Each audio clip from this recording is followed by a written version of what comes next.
अगर आपकी जेई में अच्छी रैंक नहीं आई है और आपकी वेबजी में भी अच्छी रैंक आने के चांसेस हल्के स्लिम लग रहे हैं, तो IMJEE आपके लिए एक बहुत बेहतरीन ऑप्शन हो सकता है IIM में खुद को एडमिट कराने के लिए।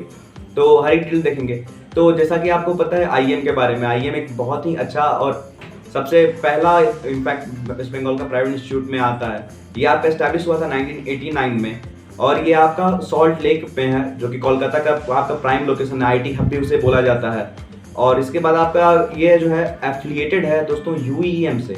जी हाँ दोस्तों, ये university of engineering and management Kolkata से एफिलिएटेड है।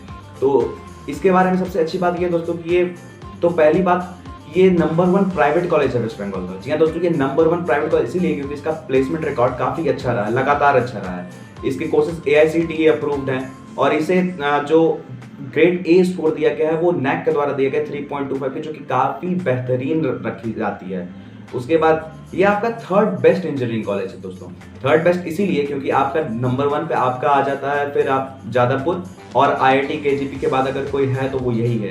NIT दुर्गापुर से भी आप इसे कंपेयर कर सकते हैं, लेकिन वो चूंकि वो NIT में आ जाता है तो आप इसे नंबर 4 भी मान सकते हैं। तो काफ़ी अच्छा है। इसके 3 कैंपस है, IIM salt lake, IIM new town और IIM जयपुर।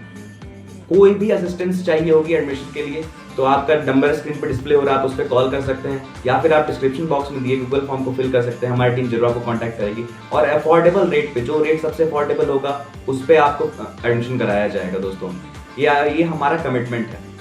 अब दोस्तों सबसे पहले बात कर लेते हैं IIM की प्रीवियस ईयर की क्या रही है इसकी हिस्ट्री यानी आपकी मोड ऑफ एडमिशन ये पहले क्या हुआ करता था, क्योंकि कुछ चेंजेस आई हैं। चेंजेस काफ़ी बड़ी है, इसलिए मैं आपको हर एक चीज़ से इन्फॉर्म कर देना चाहता हूँ। चेंजेस क्या है दोस्तों कि पहले जो होता था, पहले 80% of the seats were filled by West Bengal joint entrance exam. उसके बाद जो 10% बचते थे वो स्टूडेंट्स आपके बचते थे इसके जेई मेंस के। 10% के बाद और 10% जो बचते थे वो आपके होते थे मैनेजमेंट कोटा से। अब मैनेजमेंट कोटा से होते थे तो इसमें थोड़ा चेंजेस आया है। चेंजेस ये आया है कि अब इन्होंने खुद को वेबजी से एक्सक्लूड कर रखा है। तो इन्होंने क्या किया है, 50% ऑफ द सीट्स थ्रू वेबजी डाल रखा है और 50% थ्रू IIMJEE। जी हाँ दोस्तों, IIMJEE आपके लिए एक बहुत ही अच्छा ऑप्शन हो जाता है अगर आपकी वेबजी में अच्छी रैंक आने की संभावना थोड़ी आपको डाउटफुल लग रही है तो IIMJEE आप डाल सकते हैं। अब आप सोच रहे होंगे कि जो 10% सीट्स जेई की होती थी और 10% सीट्स जो मैनेजमेंट कोटा की होती थी, अब वो कहाँ जाएगी। जो 10% सीट्स दोस्तों आपकी होती थी वो आपका अब चला गया IIMJEE में।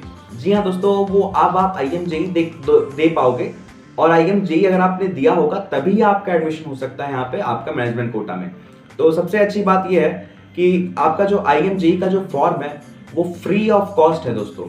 ये फ्री ऑफ कॉस्ट है, आप IIMJEE की वेबसाइट पे जा सकते हो, वहाँ पे आपका ऑप्शन आएगा तो आप वहाँ पे फिलअप कर दो। रजिस्ट्रेशन के चार्जेस कुछ भी नहीं है। आपका टाइम स्लॉट्स जो भी है वो आपके स्क्रीन पे डिस्प्ले कर दिया गया है। आपको डिफरेंट टाइम स्लॉट्स हैं, डिफरेंट डेट स्लॉट्स हैं। जो भी आपको डेट स्लॉट अच्छा लगेगा आप उसमें फिलअप कर सकते हो। डेट स्लॉट एक बार हो जाने के बाद आप उसमें पार्टिसिपेट करो, एग्जाम दो और उसके थ्रू आपको जो भी ब्रांचेस वगैरह अलॉट होंगे वो आपका फिर फाइनल हो जाएगी। काउंसलिंग डेट्स भी दोस्तों आपके स्क्रीन पे साथ साथ ही डिस्प्ले कर दी गई है। अब दोस्तों यहाँ पे आ जाता है बात कि अगर भैया मान लो मेरी डिजायर्ड सीट्स नहीं मिल रही है या फिर मेरे को वो कट ऑफ क्लियर नहीं हो रहा है तो मैं क्या करूँगा, तो आप उसके लिए हमारा जो गूगल फॉर्म है वो भर सकते हो और या फिर नीचे दिए गए नंबर पे कांटेक्ट कर सकते हो। आपके स्क्रीन पे जो भी नंबर डिस्प्ले हो रहा है उस पर कांटेक्ट कर सकते हो। आपको बिल्कुल हैसल फ्री और सबसे मिनिमम कॉस्ट में एडमिशन प्रोवाइड करी जाएगी हमारी साइड से। तो दोस्तों IIMJEE के लिए यही था आज के लिए। तो अगर आपको कोई भी असिस्टेंस चाहिए तो हम लोग बिल्कुल हेल्प करेंगे। तब तक के लिए thank you and have a nice day.